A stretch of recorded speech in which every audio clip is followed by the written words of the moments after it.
భార్యతో విడాకులు తీసుకున్న ఒక వ్యక్తి తీవ్ర మనస్తాపానికి గురయ్యాడు. తట్టుకోలేని కోపంతో అతడు సామాన్య ప్రజలపై విరుచుకుపడ్డాడు. కోపంతో రగిలిపోతున్న అతడు ఏకంగా కదులుతున్న రైలులో పెట్రోల్ పోసి నిప్పట్టించి ప్రయాణికులను తీవ్ర భయాందోళనకు గురిచేశాడు.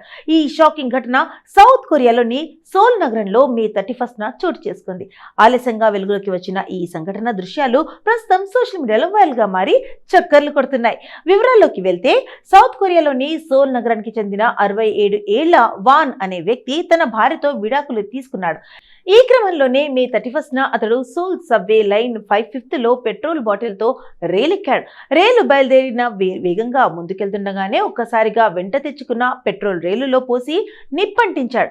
రైలు అప్పటికే మపో స్టేషన్ దాటి యోదయునారో స్టేషన్ వైపు వేగంగా వెళ్తుంది.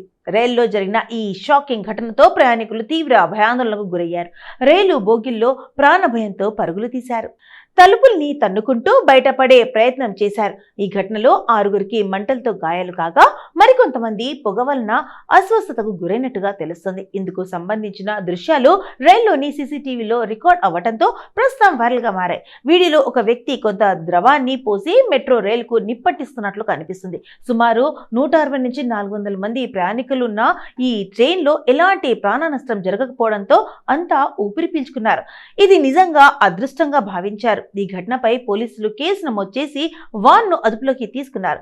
విచారణలో అతడి మానసిక స్థితి సరిగ్గా లేదని పోలీసులు గుర్తించారు. ఈ వీడియో సోషల్ మీడియాలో వైరల్ అయిన తర్వాత చాలా మంది తమ స్పందనలు వ్యక్తం చేశారు. విడాకులు తీసుకున్న భార్య దృష్టిని ఆకర్షించడానికి ఎవరైనా ఇలా చేస్తారా? ఇతను ఎలాంటి వ్యక్తి? రెస్క్యూ పని ఆలస్యం అయితే చాలా మంది ప్రాణాలు కోల్పోయేవారని ప్రజలు మండిపడ్డారు.